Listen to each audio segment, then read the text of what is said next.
shit, where's all my stuff? Welcome to the Geeks Podcast YouTube channel. This show called Review Roundup, where we round up all the stuff that we want to talk about.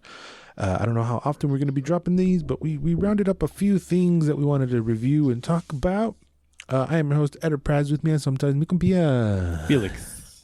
What's cracking, dog? Listening to mariachi and shit. Nice.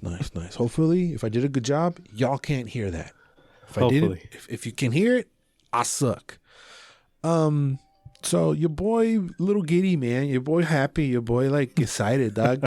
Why? Cause it finally happened and I did it yesterday. No, not see a woman naked. I played with Sora, dog. On the Smash Bros? The Smash Bros. It was yesterday, bruh. It was I amazing. was amazed that it was amazing. Sora was going to be on Smash Bros. And I still couldn't believe it, man. I was using him, I was playing with him, and it still didn't believe it. I still don't believe it because they came out so perfect, man. They Was did he them free? perfectly. Or you had to buy him? No, he's part of the second. It's a mess, but yes.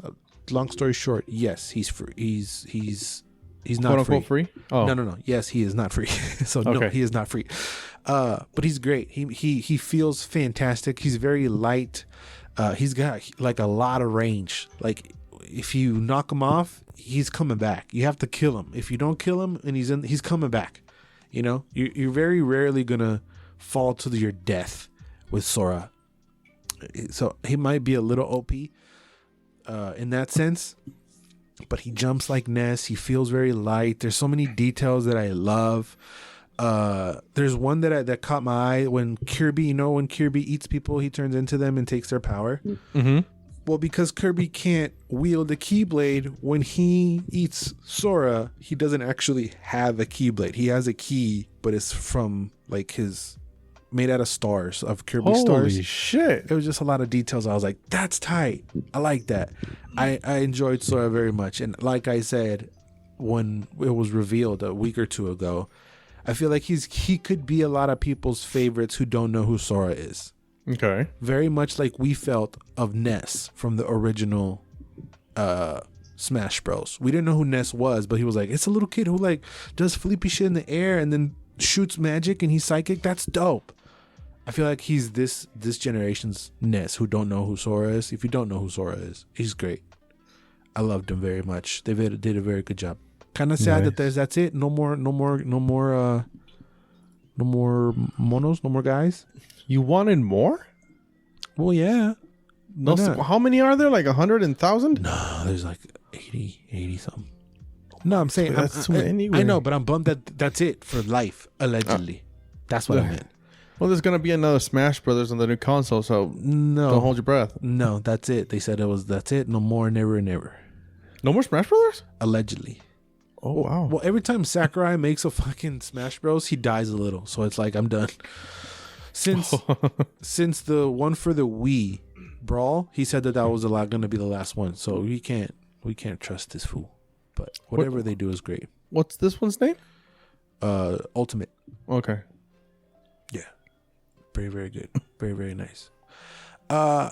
So like I said, we round up a few movies that's been out for a while. There's one that caught my eye a while ago due to Pandy, got pushed back.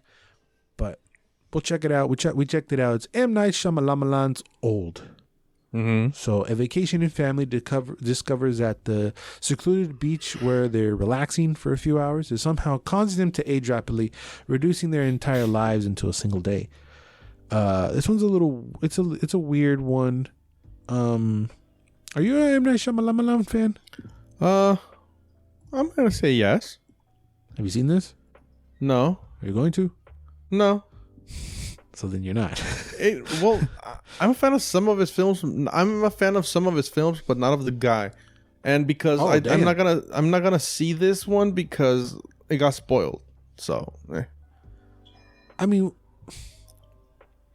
there's not like a big secret though. There's not really like a big thing to be spoiled, but no, but like the reason that everybody gets told, I was like, okay. Well, okay. That was kind of cool. That was very Shyamalan-ish. There's one huge twist, I guess if that gets spoiled, then kind of it doesn't ruin the movie though. Well, I guess it does because that's the whole purpose. You're trying to figure out what's going on in this island. Why are they aging? And it's a I think it's pretty forgettable, honestly. It's whatever. It's okay. It's the thing with Shyamalan's is that they're fucking interesting, right? But once they're done, they're done. I see. Like some of his original or some of his first stuff that's like stick with you, right? Like I see that people. Y la verga. Did he do? He did that one, no? Yep. Yeah. You can skip it. It's like a 6.5 borderline 7 movie, honestly. Okay. But I like the actors in there. Everybody did a good job. It was interesting. It had me, and like it wasn't boring at all. It had me interested the whole time. It's just that I literally forgot that I watched it until I reviewed my notes. So it's one of those. So your turn, bro. You got any honorable mentions? Yeah, a couple of them. The first one is anime called Jujutsu Kaisen. I think it came out last year. It's about this dude who eats a finger and gets this humongously powerful demon inside him. Okay. And the story is that he has to find the other 19 hand fingers so he can die. Remember that when we played the Would You Rather? Yeah. Like 24 episodes of a good anime or 12 shit ones? Yeah. This is a 24 good one. And the other one is a Disney movie called The Rocketeer. Yeah, that's an old one. I forgot this was a Disney. The first time I saw it was like 12 years old. The story is simple, but the whole aesthetic is beautiful. The superhero per se, it's cool. It's fun. It's a Disney classic, which I haven't seen, but I want to do a whole piece on it. Yeah, you should because it's pretty fun. It's clear cut. You know who's the good guy, who's the bad guy. I just never really heard about it until recently. That's the real thing. I've never ever heard about that the Rocketeer until probably honestly this year. Neta? Yeah. I never heard of it. I remember was like, watching oh, that it, looks like Iron Man. I thought it was like the original. I thought there was an Iron Man movie. The first time I saw that, I thought I was like, oh, I didn't know there was an Iron Man movie. And no, it's the Rocketeer. I'm like, oh, shit. Hello? Oh, shit. That was your honorable mention, you fuck. Yeah, so... Oh, no. I don't like the way you're setting up this next one. Well... I watched it because that's the only thing I could do to pass an hour and a half. Okay. So I said, okay, let's watch this movie. I didn't pay for it. Didn't sail the high seas to watch it, though. But it's Halloween Kills. Okay. So sequel to, what was it, 2018? I thought it was 19. Well, the last one with... where Jamie Lee Curtis stands up to Michael Myers. I totally wish they left it at that. At the last one? Yeah. Oh. Yeah. For me, watching... It is 2018, by the way. Okay, yeah, 2018. So if that would have been the last one, I would have been a happy camper because watching this one... Well, you probably know because you watched it. I have not watched it. It is on my list. I eventually want to check it out. There is a next one coming. I don't know if it was obvious in the end of this one. I'm not going to watch it. But there's one, I mean... It's called Halloween Ends. So... Fuck that shit. I don't know. So, it is totally obvious because... So, Michael Myers is what? Like 7... Okay, the story is that takes place right after the 2018 one. Yeah. It's Halloween. They trap motherfucker in the house. But... The firefighters go to put the fire out. Right. So turns out that Michael tucked himself away inside one of those metal curtains, and he survived the fire after getting shot, stabbed, and whatever. What you do to a monster in a fucking horror movie, yeah. Exactly. So he comes out, massacres everybody, and it's a fucking Halloween movie. Oh, shitty one, dude. What makes it bad, though? So, the dialogue is some of the... just remembering it pisses me off. Oh, shit. Because this dude, like, they're in a bar, like an open mic. You can do whatever you want. And he just comes up, like, all serious.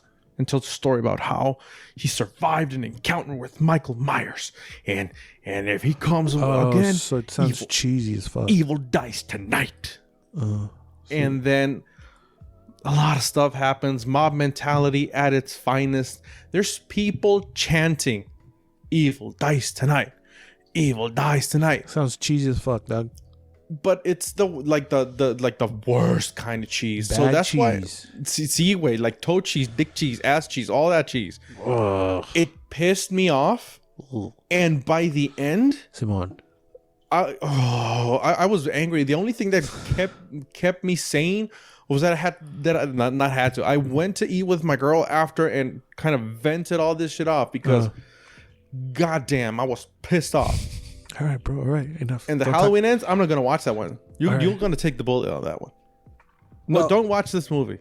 Well, if I'm watching this one, I gotta watch the other one. Like, well, it's weird. This is how bad you're saying that the movie is. You have terrible OCD, and you have to like complete things. You are 2 movies in of a trilogy that's gonna end in the next movie, and you're saying you're not gonna watch the end of the trilogy. Yeah, no, you can tell me what happens. We'll see. No, I kind of don't believe you. I feel like you're going to end up watching it. You're going to forget about it in a year's time.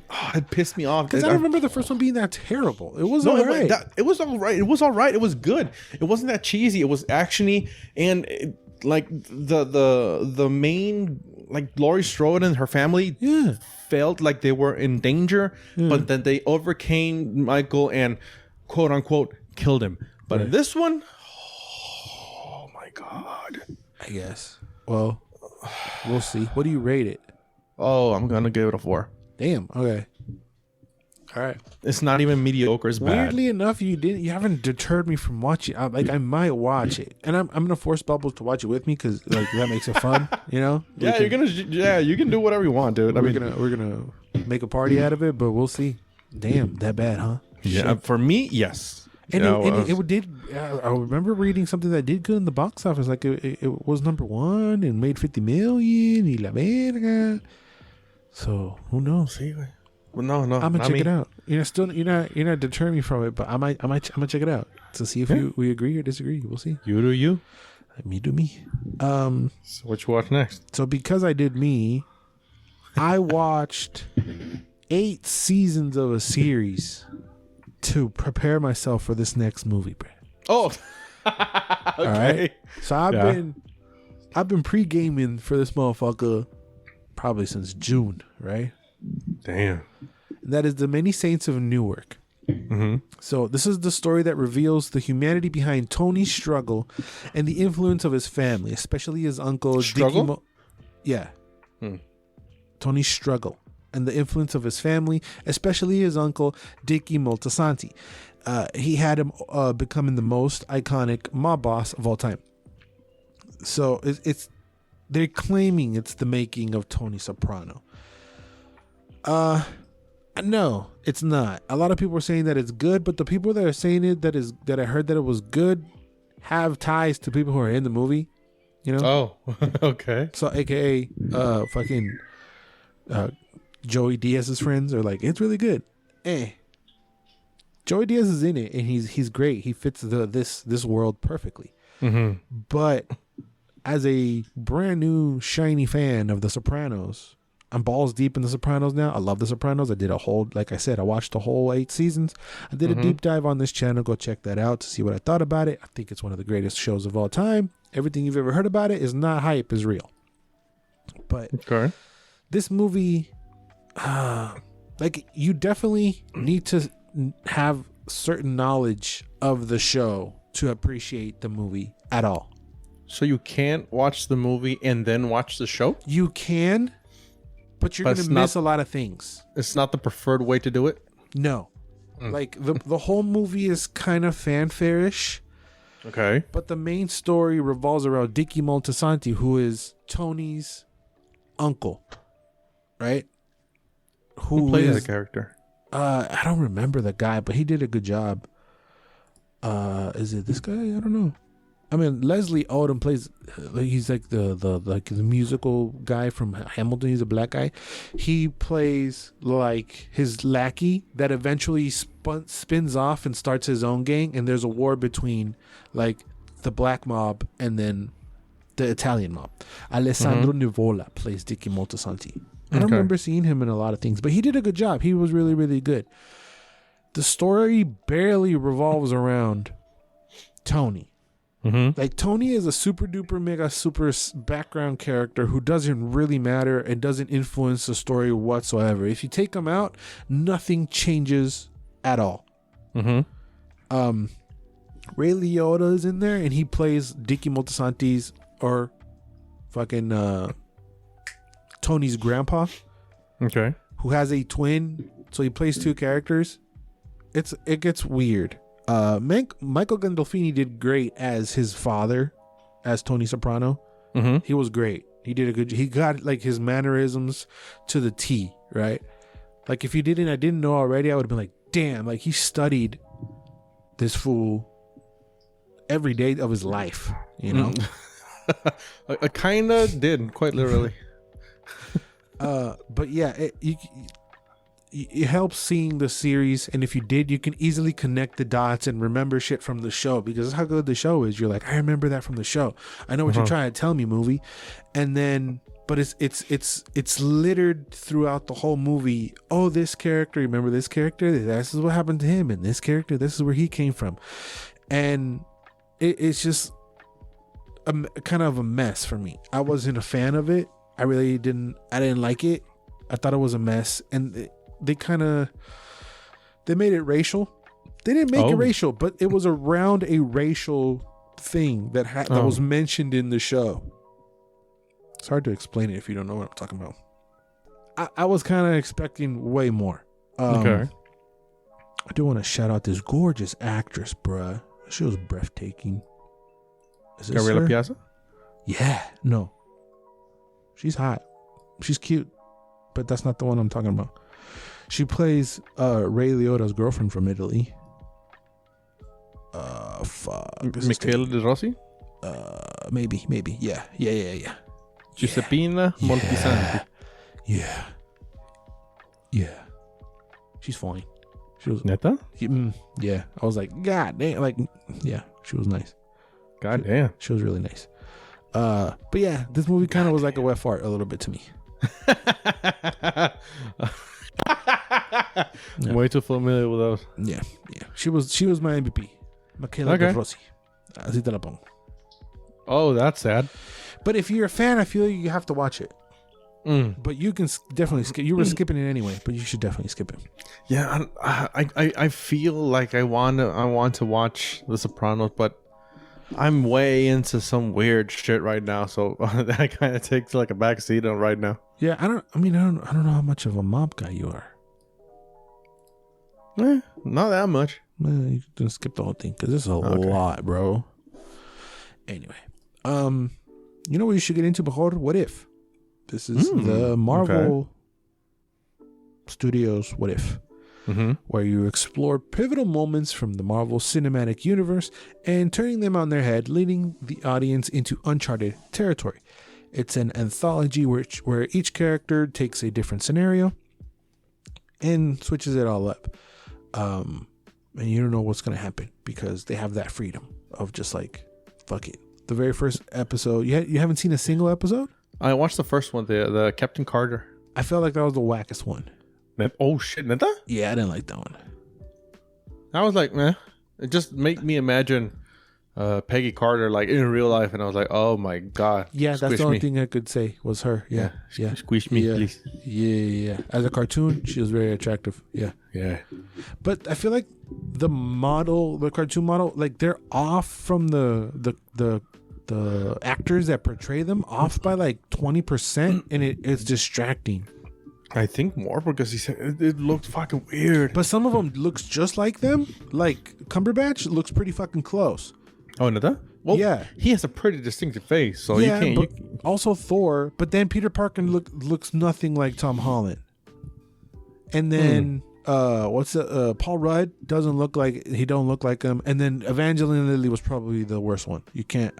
It could be anybody. It don't look like her not even T'Challa. T'Challa, he's off by like 20%. Oh, shit. But if you put Evangeline Lilly in the background, it's just a random person. That's kind of harsh. It's. I didn't like that one at all. But each episode gets increasingly better, I do believe. So in my humble opinion, I think the first one is the wackest one. Okay. The second one is if T'Challa became Star-Lord. That was pretty good. Wow. Okay. Sounds really weird. Third one is like if the Avengers didn't exist. The fourth one is what if Doctor Strange lost his heart instead of his hands? What the? I like that one the best. I think that one like was a Iron Strange or something. Kinda, yeah. The fifth one is what if zombies? That was pretty cool. So that's the only thing I know. The first episode and the zombies one, because everybody was raging about the zombies one. I think they're raging because they never expected to see the zombies out of comic book form. Did you read the zombies one? No, but I've heard about it. Pretty cool. And I know about it, but this is like the closest. It's just so out of the box where you're like, holy shit, Tony Stark is a damn zombie. And he's not Iron Man. He's something else. And they're like not stupid zombies, so they know how to use their powers and shit, which is weird, you know. Like it's Hawkeye zombie, but he's shooting arrows and shit. You're like, are you gonna read the comic? Eventually, I would like to. There's just so much, bro. That just takes a back seat. The other one is what if Killmonger rescued Tony Stark? That one's interesting. What do you mean? What the fuck? Yeah, they're all what the fuck premises. What if Thor were an only child? And then what if Ultron won? And finally, what if the Watcher broke his oath? So the last two are the kind of the only ones that have a continuation with each other, kind of. Okay. Not kinda, they do. Like what happens in the eighth one has a lot to do with what happens in the last one. I enjoyed them. Bubbles, like I was watching them with Bubbles, and I was like, I gotta watch him, and he's like, go ahead. Like he was whatever about it. I'm really shook that you didn't watch this way. Yeah, I don't know. I haven't been in the mood to watch a lot of shit, I'm gonna say mainstream shit because I've been watching a lot of like bullshit. I started not bullshit, but I started watching The Rocketeer. I started watching an anime. I dipped again into iZombie, which is bullshit. Okay. Nah, yeah, that's bullshit. It's a product of its time. Bullshit. Right. It's bullshit. Since then, they're joking about the George R.R. Martin not writing the book. Right. Wasn't it? And that's 2008. Isn't it a sci-fi channel? No, that was CW. Worse. Or no, CW. I don't know. It's on HBO Max. It's one of the bullshit fucking series that I'm talking about. But yeah, but Raul Cooley is a gem. Mm-hmm. We'll talk about him in a second if it's the guy that I think it is. Yep. Yeah, he is. This is great. I wasn't disappointed. I mean, a couple episodes do leave you like, oh, okay, whatever. Yeah, but it's more like so you're as I'm like getting the information. It's like, I mean, let's say 85% is good. I mean, the Peggy Carter one was okay. It was interesting. I just feel like that's the worst one. Oh, so it's good. I'm looking for green. Okay, then I want to watch it. I didn't think I had to convince you to watch this, but yeah, because since I heard nothing other than the Peggy one that I watched and the zombies one. If you're going off of online reviews, especially IGN, those motherfuckers be tripping. They were giving 6s and 5s to some episodes, and it's not that. I don't even follow IGN. That's because I don't even follow them. So no, I haven't heard a thing, no reviews, no nothing. And I liked it. Okay, I feel like you're gonna love it because there's a lot of action. The art style is different, and it grasps your attention. And they play with the scenarios. Right? It's so random what they do, and it's different. And I enjoy it. You should definitely watch it. There's going to be season 2, and because as they said MCU. It kind of debunk what I wanted, but hopefully they dip into more Marvel shit and give us X-Men and maybe Fantastic Four and that'd be cool. Different Spider-Man or whatever the fuck you want to do. You know, maybe some Daredevil stuff. But they did say MCU, but so maybe you can have an episode where you fix the Defenders, whatever. Have an actual. Daredevil's kind of part of the MCU. Is he? Yeah, he's gonna be in No Way Home, allegedly. Yeah, but I don't know. That's a mess.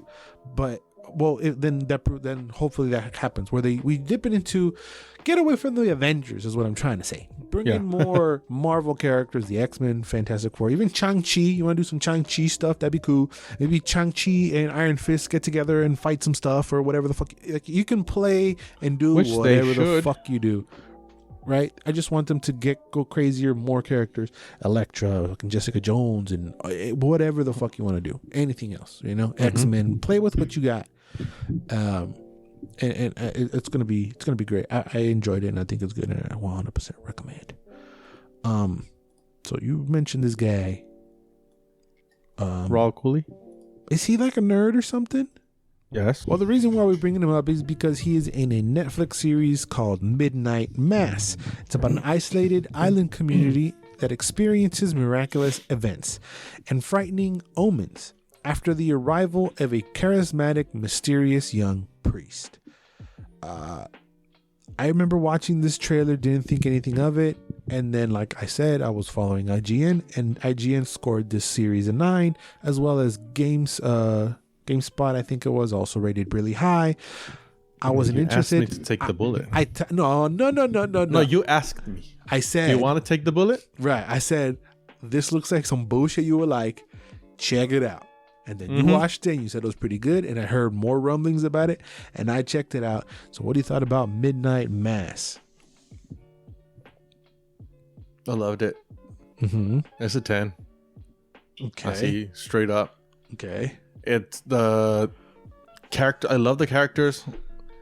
I've heard of some people that don't like the way they kind of monologue because they talk a lot. But that's one of the things I love the most about the series. The supernatural element. Yeah. I loved it. But I saw that and some other stuff coming a mile away.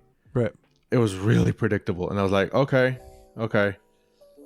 Since I knew where we were going, I was like, oh, okay. I want to see how it unfolds. Yeah. And the existential talks they have are the things that like resounded profoundly with me. So I loved it. It has its flaws. The makeup, some of the makeup is fucking atrocious. Well, why are you giving it a 10 then if it's flawless? Doesn't 10 mean flawless, dog? To me, because it made me feel some things I've never felt. Oh my god, what the fuck, bro? Yeah, it gave me. I always had like existential crisis when I think of death, and this helped me a lot to cope with that. The fuck, man? Yeah, dude, I've been known to flip the fuck out when I start to think of death and what's gonna happen, and like go into like nervous breakdowns, like hard. Shit. And this helped me a lot with that.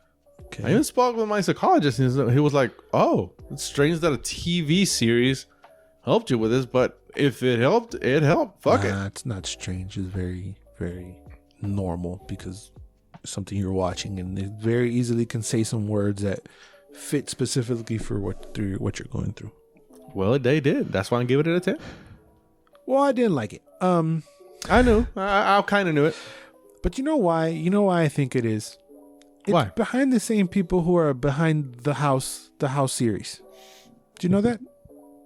The haunting and whatever's. Yeah, it's the same. Mike people. Flanagan. Yeah, I don't like those.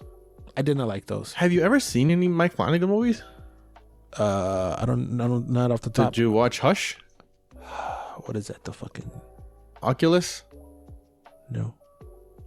There's more things he's done. Let me see. No. Haven't seen any of that shit. I watched a lot of his things. Ouija, no, that was terrible. But The Haunting of Hill House and The Haunting of Bly Manor, I didn't like the first part, the Hill House. I thought it was boring. You didn't like both of them. I didn't touch the second one because of how bad the first one was. I did not like it, but you liked it. Oh yeah. I thought that one was boring. I thought that the jump scares were dumb. Whatever. This, I did watch the whole thing. This is better than The Haunting, for sure. But I thought that every character was boring and miserable. Some of them are over the top. Like the religious lady, she's the MVP because I hated her, and that's that's the point. So she did a good job. She evoked an emotion from me where I was like, fuck you, lady, you're annoying. But everybody else is kind of whatever. Mm-hmm. The twist is pretty cool. It's semi kind of it's original, right? But it's heavily religious, so it gets kind of annoying. But I feel like after the third episode, it kind of repeats itself, where like there's an issue, and then the priest gives a long ass monologue and convinces people, and then there's some fucking miraculous things, and it's rinse and repeat until there's a final kablam in the last episode where everything goes to shit. Not real spoiler. Contrary to what most of the people who know me believe, I found that the religious part was very, very interesting, because it was interesting. It was overtaken by both sides, like the person who's fanatically religious with Bev, and the one who's passionate about their faith, like the padre.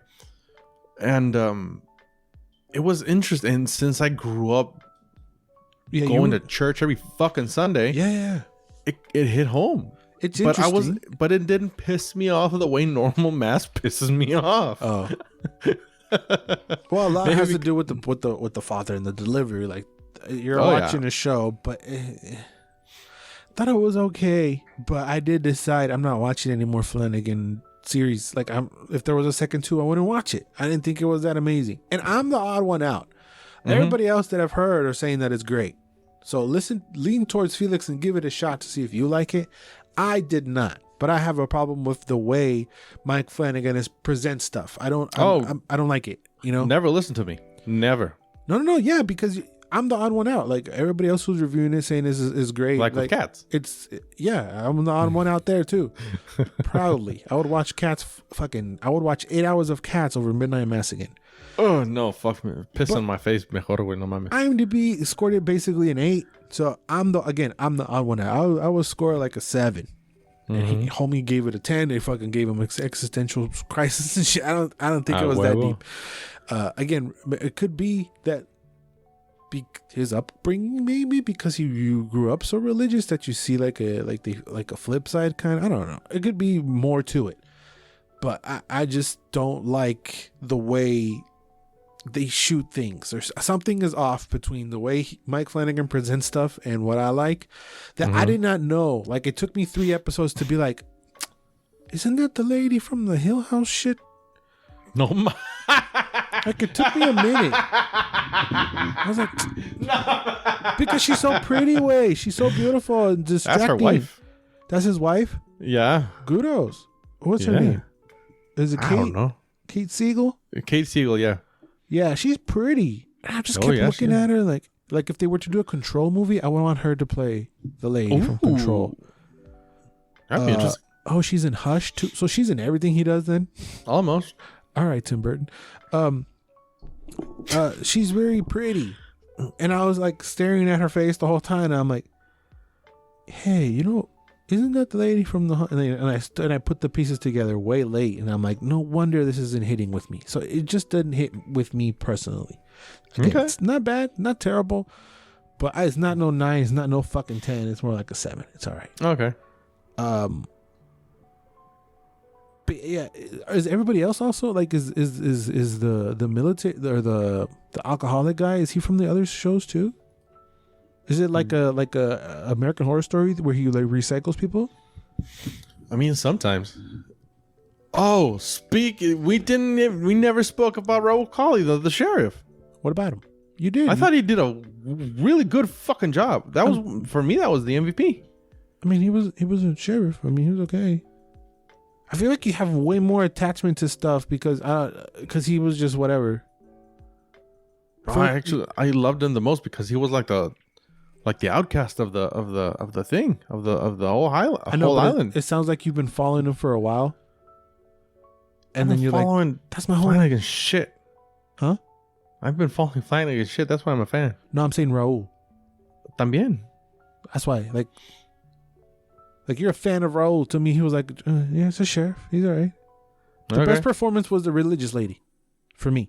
Oh, but she pissed me off. I don't count her because también, güey. You can't not count her. What the fuck? She's in the thing. Because every person I've heard about it, that's her. Everybody's MVP, and I'm like, yeah. I mean, the consensus is clear. She's the MVP. Okay. But after her, I think Raul was the best. Oh, okay. You didn't say that, but yeah, after her, I guess sure. I'll give it to the little wheelchair girl. No, she was cheesy. I didn't like her either. No, the religious lady, because you could easily do religious lady and be annoying and not hit the mark like you're supposed to. She hit the mark where she's like, you believe that she believes what she's saying. Mm-hmm. And the character is so hypocritical about it. It's fucking annoying, you know? It's like only religious people. It's like that's what hardcore religious people sound like. So it's like only religious.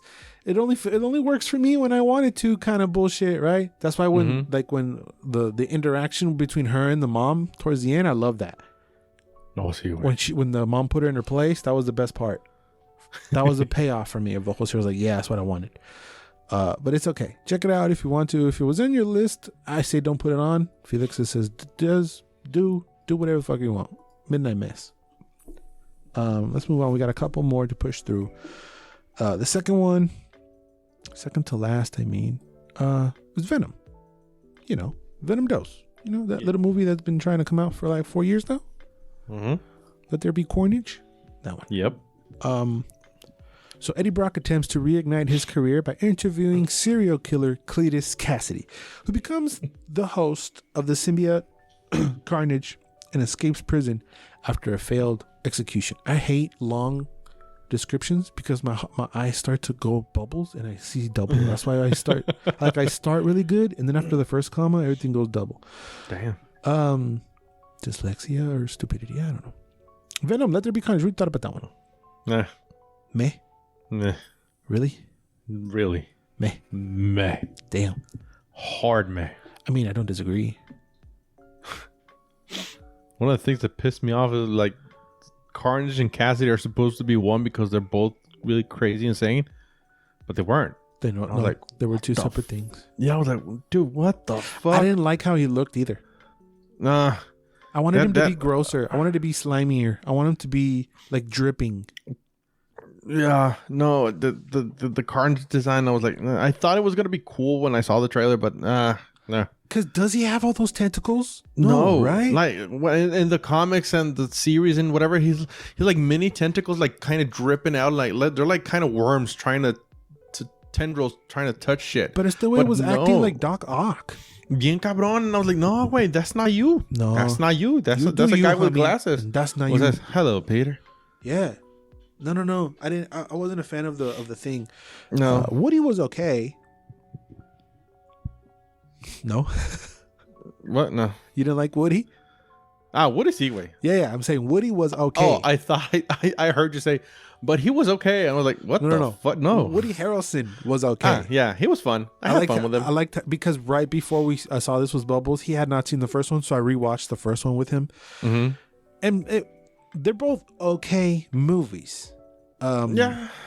Did they change the girl? Was it the same actress? His significant other? Yeah. No, it's the same girl. It's Michelle Williams. Yeah. What they did do was give fucking Woody Harrelson a haircut. That's what they did. Oh yeah. Because he had like, what's the guy from The Simpsons? Bob. Oh, Sancho Bob. He had sideshow Bob hair in the first one, and they fixed it in the second one. He kind of looked like Cletus Cassidy, but like from the Spider-Man animated series from the early 2000s. That's what he looked like. Yeah, it was foul. Yeah. It had like a redneck haircut in this one. Yeah, they changed it.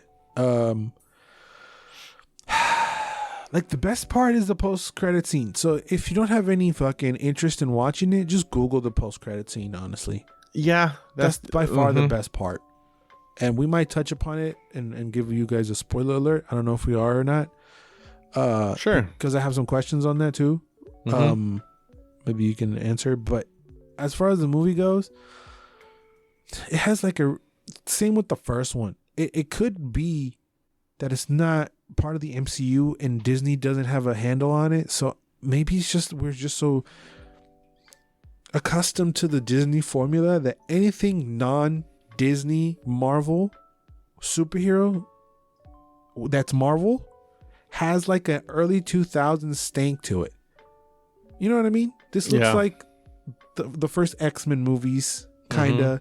It has like the Daredevil stank on it. It has like the first Spider-Man. Yes, it completely does. It feels like those where they're arrogant about, or they don't want to like fold to the way that Disney does things.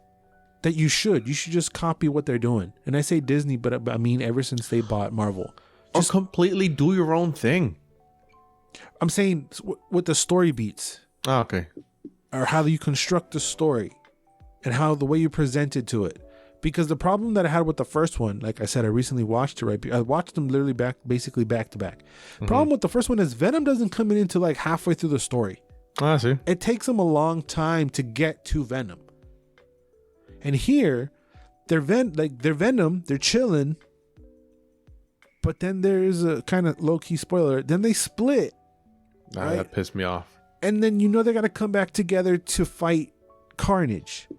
So that's the whole story beat. Like they basically create Carnage by accident. Venom and Eddie Brock split. Carnage hace su cagadero.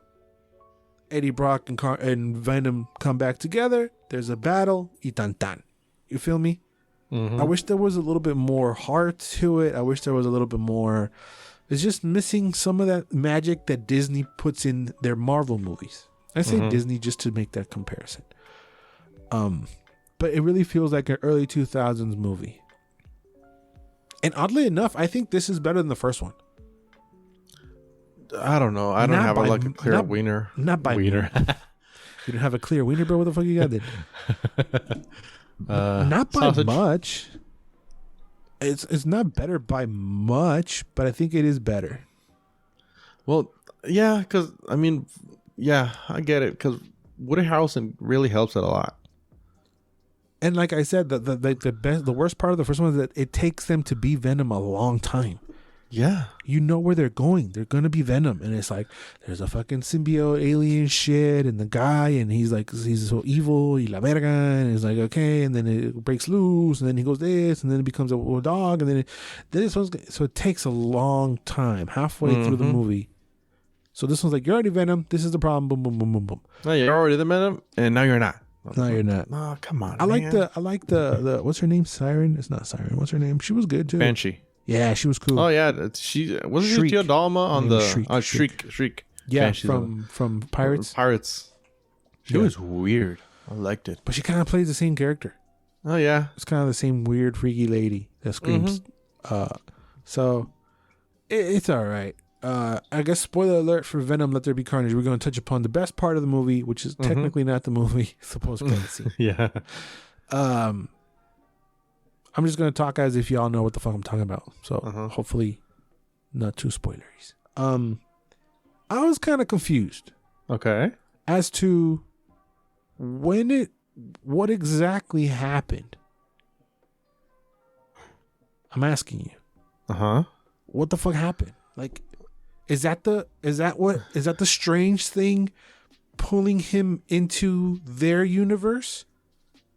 But what he sees is the reveal of Peter. But he does that after that happens. So I was confused as the timeline. It's not the snap. It can't be the snap because that's not when it happened. No. So that's not it. It's not the Thanos snap. What is it? Maybe because I have a theory, but it's not clear. I kind of got it. What it feels to me is that in Venom trying to show Eddie Brock his memory, something happened. I don't know what, but I think he kind of changed dimensions. That's why the lighting is different. Yeah, because that's why the lighting is different. That's why the cabana is almost the same, but another person is in it. But what the fuck did he do? Does he have the ability to do that? That's what I don't understand. If they did that, how the flippity flying fuck did they do it? Because it was so strange. Not even Venom knew what the fuck happened. Right, like, so I don't think it was them. I think it was the Doctor Strange thing that goes wrong, right? In the movie. So I'm thinking it's when Doctor Strange is going back in time or doing whatever the fuck he wants to do, he brings him in. He fucked it up. He brings everybody in. But he takes him back to where Peter's identity is still revealed. Uh-huh. You know what I mean? Yes. Because that's the only way I can explain it. Because how else would Venom see Peter Parker's face on TV? That's the point that you're trying to go back and erase. You understand what I'm trying to say? Yeah. So I'm thinking it's when Doctor Strange is fucking around, he fucks it up, right? Because we see that in the trailer, and he brings them back exactly to the point where his identity is revealed, and he brings in a bunch of other dimensions of different Spider-Man. Yeah, that makes total sense. That's the only thing, but it's not clear because I left and I was thinking about it the whole time. Like, is it Doctor Strange trying to remove that part? So how would Venom see the reveal of Spidey if that's the part they're trying to erase? Maybe they didn't erase it. So I was trying to piece all this together. The point is, Venom gonna be in fucking Spidey. I was so underwhelmed with the movie that I didn't even give a second thought to the post-credit scene. I was like, wow, okay. Well, I saw it so late that people were losing their minds over the post-credit scene. So I was like, I only watched the movie because of the post-credit scene. And I was thinking like, yeah, it has to be something to do with Spider-Man. That's why people are losing their minds. It wasn't fully spoiled, but I put the pieces together. Even Douche was like, bro, you got to watch, you're going to shit your pants. So Damn. Like a little water came out of my butthole before. So I was like, I already know what's going on. But I could only piece, that's the only thing that makes sense. And we won't find out until you watch Spider-Man later this year. Yeah. But that's the best part of the movie. Mm-hmm. Yeah, totally. And it's like, what, 3-4 minutes? Yeah. That's a pity. So we'll see what happens. But let's move to the final review in this review roundup. And that is the sensation that fucking... Hey, shut up. Sensation that took over the world, literally. That is Netflix's Squid Game. So if you live under a rock and don't know what Squid Game is a Korean drama about hundreds of cash strapped players accept a strange invitation to complete a children's game. Inside, a tempting prize awaits with deadly high stakes. A survival game that has a whopping 45.6 billion won prize at stake. Your boy Googled that because I had to figure out how much that was in dollars, and it was roughly like around $700,000, something like that. No, 700. No, how many were billion? 45.6 billion won was like $46 million. Oh yeah. It's a lot of money. That's a lot of money. So that's the premise behind Squid Game. As like we touched upon on the podcast, if you were to combine Parasite, Hunger Games, and Battle Royale, you get Squid Game. What do you thought about Squid Game, Brad? It was interesting. I loved it. I was enthralled, and there was an episode that it was really hyped up to me, like a lot. And when I watched it, I was like, okay, I get why people were wetting themselves. There was one episode in specific that was being hyped for you? Yeah. Huh. Which one? Like the sixth one, the one with the marbles. Oh. People were like, no, mommy, that episode made me cry. I was bawling. I heard in a couple of podcasts like, oh my God, that episode, y que no sé qué. Oh, because that's the one with the most emotion, I guess. Yeah, and my girl cried 3 times. Jesus every Christ. time she saw, and I was like, okay, I get it, but I'm not gonna cry. I probably can pinpoint the exact 3 times that she cried, but yeah. Oh no, she cried from the get-go. She's crying the whole fucking hour. Yeah, this was a peer pressure one to me. Really? Yeah, it happens very rarely where the world tells you to watch something. And this was the world. The world. Okay. Wait, it was a phenomenon. Everybody was talking about it. This was, it happens, it's just like no, that's the wrong wording. What were we going to use? I was going to say it's like a virus spreading. But it's just word of mouth. Worldwide word of mouth. How did you hear about this? You weren't looking at fucking Netflix's trailers and saw this. Don't lie. You probably saw this on a podcast. You saw this mentioned someplace else. I think I remember even seeing, this is the only way I watch foreign things, is that if there's a worldwide approval and great word of mouth of something where I'm like, yeah, because it's foreign, you know? Like, that's the only way I would watch something foreign, if it's the world is telling me it's good and there's hype around it. Because Netflix posts, I watched every trailer ever. So Netflix puts out 3 or 4 foreign things a week, you know? Mm-hmm. And I start to watch the trailers, and the second I see the subtitles, I skip it, right? Because the only way I'm watching something foreign is if the world tells me this is good. That's what happened with this. Been hearing so much about it. I watched it. I feel like we talked about this on the pod. It's original, but it's not something I've not seen before. Mm-hmm. So I did enjoy it. I thought it was good. I have some stats here. Squid Game is apparently already worth $900 million to Netflix. How? Why? I don't know how that works. Mm-hmm. But there's video games being developed currently for it. Okay. People playing it on Roblox. Have you seen that? No, I haven't seen. My girl told me about it. I was like, "What the fuck?" No, I don't know. They're gonna put a red light, green light game in Fall Guys. Oh, sick. Like it's taking fucking over, right? And the creator right now, he was shopping the idea for it for around 10 years. Nobody wanted it. And right now he currently doesn't have a season 2 in mind. He shouldn't.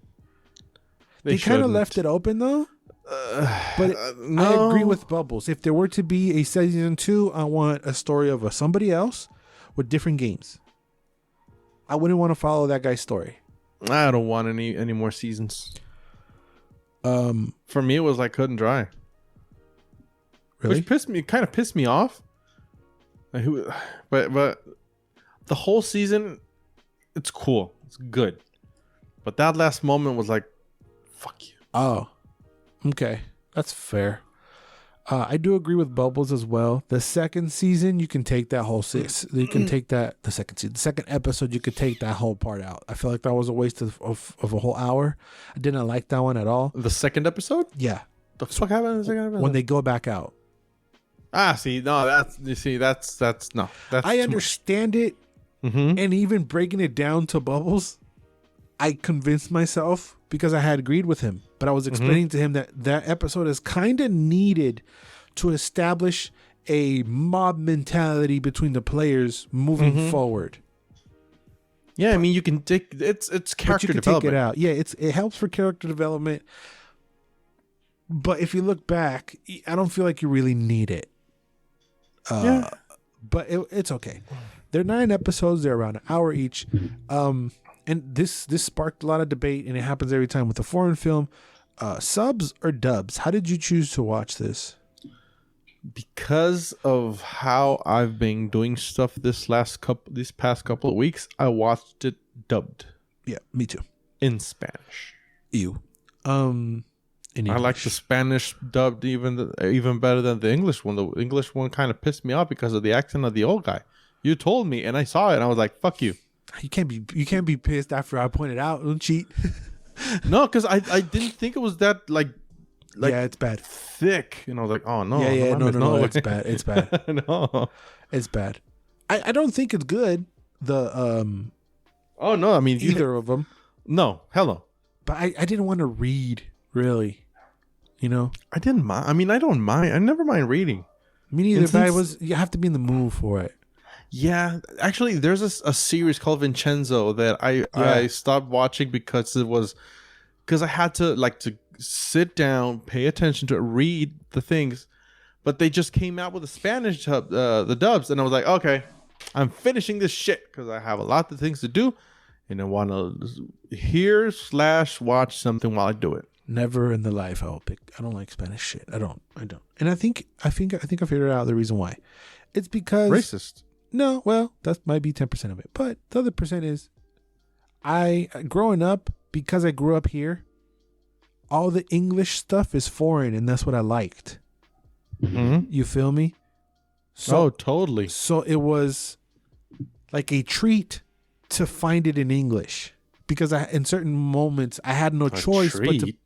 Because I'm live in Mexico, you fool. So I had no choice but to watch it in Spanish. But you live in TJ, dude. Most of the things we watch are in English. Not on TV. Come on, vergas, no way. No, not back then. Not on Disney Channel or whatever the fuck. No, it was in Spanish. Like I would watch That's So Raven and shit in Spanish. Oh, okay. Yeah. So here comes around Sunday or Monday morning where they put all those shows in English. It would be a treat. And I'm like, oh, and I like those better because it was one of those things where like you can't have it, so I want it more. Mm-hmm. And since I can have it now, as I'm grown as a dog, I can do whatever the fuck I want. I treasure it, I guess, is a thing. Okay. Does that make any sense?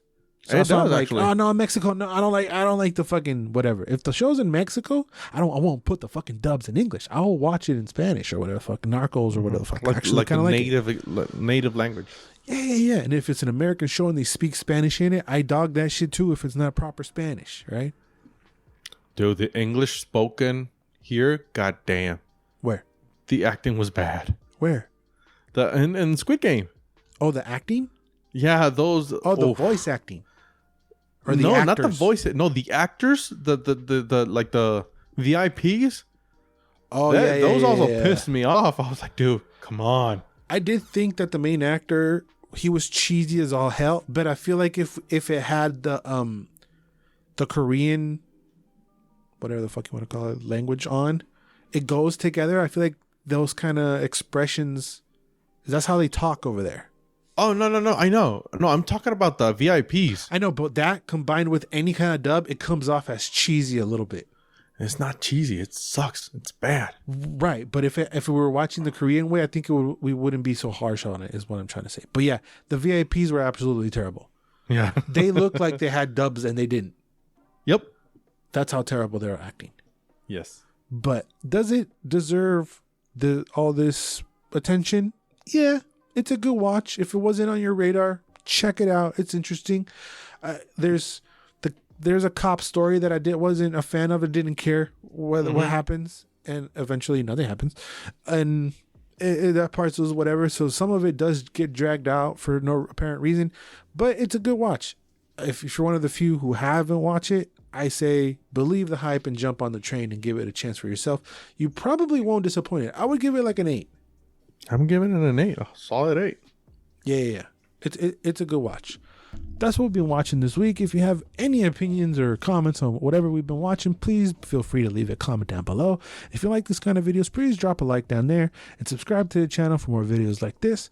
We also have a podcast we release once a week. These videos will come whenever the fuck I feel like it, when we have enough cool stuff, and give you guys a chance to watch it so it's not just a full-blown spoiler video on YouTube. But yeah, subscribe for the podcast and other videos like the Rocketeer that's probably coming, and some other stuff that I'm gonna be working on. Anything you want to say to the beautiful people, Felix? Not particularly, not today. Not today. Don't forget to follow us personally. I'm Edward Prazis, Paurazas on Instagram and the Facebook. We have a Facebook page at Geeks, and Joysticks, and you can also listen to the podcast on Audio Realm, Stitcher, iVox, Apple Podcasts, all that good shit. You can follow my ghostly friend at Jafel91. You can find the lovely Bubbles at Alex_Mac211. And don't forget to always and forever, you do you. Bye-bye. Peace.